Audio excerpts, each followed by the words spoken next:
ഞാൻ മുമ്പത്തെ വീഡിയോയിൽ പറഞ്ഞൊരു കാര്യമുണ്ട്. ബിഗ് ബോസിന് ആരോപണങ്ങളും കുത്തിത്തിരിപ്പുകളും ഒക്കെയാണ് കൂടുതൽ ഇഷ്ടം. കാരണം അതുണ്ടായാലേ വ്യൂസ് കൂടൂ. ഇതൊന്നും ഉണ്ടാക്കാത്തവരെ അന്നേരം തന്നെ പറഞ്ഞു വിടുന്നത് ബിഗ് ബോസിൻ്റെ ഒരു തന്ത്രം. അതിന് ഏറ്റവും നല്ല ഉദാഹരണമാണ് ഒരു പാവക്കാരിയാണ്. എന്നാൽ കാര്യമില്ല പറയാം. അനുവിൻ്റെ പ്ലാച്ചിയെ തിരിച്ചു കൊടുത്തിരിക്കുന്നു. ആരോ വരാനുണ്ട് എന്ന വ്യാജേന എല്ലാവരെയും കൊണ്ട് നിർത്തിയിട്ട് പാവ എറിഞ്ഞു കൊടുത്തു. എത്രയേ ഉള്ളൂ. എന്തുകൊണ്ട്? എന്താ പറയുന്നത്, ലൂസിഫറിനകത്ത് ഇന്ദ്രജിത്തൊക്കെ ചോദിക്കുന്ന പോലെ വൈ? പ്ലാച്ചി അത് കൂടോത്രത്തിൻ്റെ മറ്റൊരു മേഖലയാണ്.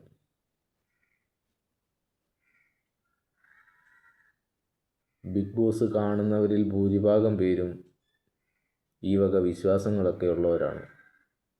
അതുകൊണ്ട് തന്നെ പാവ കൊണ്ട് കണ്ടന്റ് ഉണ്ടാക്കാൻ അനുമോൾക്കറിയാം എന്നും ബിഗ് ബോസിനറിയാം. സോ അനുവിൻ്റെ പ്ലാച്ചിയെ തിരിച്ചു കൊടുത്തിരിക്കുന്നു. കാര്യം തമാശയാണ്. പക്ഷേ കണ്ടന്റ് ഉണ്ടാക്കി വരുന്ന വ്യൂസ്, അതിലൂടെ വരുന്ന പണം, ഇതൊക്കെ കൊണ്ട് അതിനുമുണ്ട് ഒരു കഴിവ്.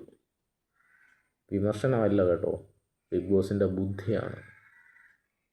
ബിഗ് ബോസ് എന്താണോ തീരുമാനിക്കുന്നത് അത് നടപ്പിലാക്കുകയും ബിഗ് ബോസ് അങ്ങനെ തീരുമാനിച്ചിട്ടില്ല എന്ന് വ്യാജേന പുറത്ത് പറയുകയും ചെയ്യുന്നു. അതാണ് ബിസിനസ് തന്ത്രം. ബിഗ് ബോസിന് ആ ബിസിനസ് തന്ത്രം ഉണ്ട് എന്ന് ഞാനും പറഞ്ഞുള്ളൂ.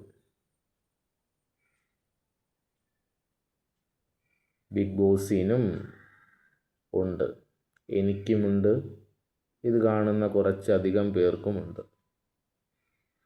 So big boss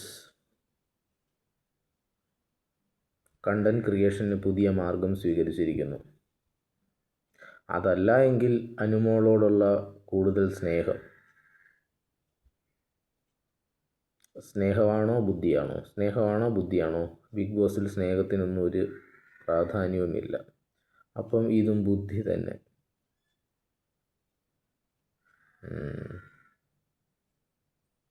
പ്ലാച്ചി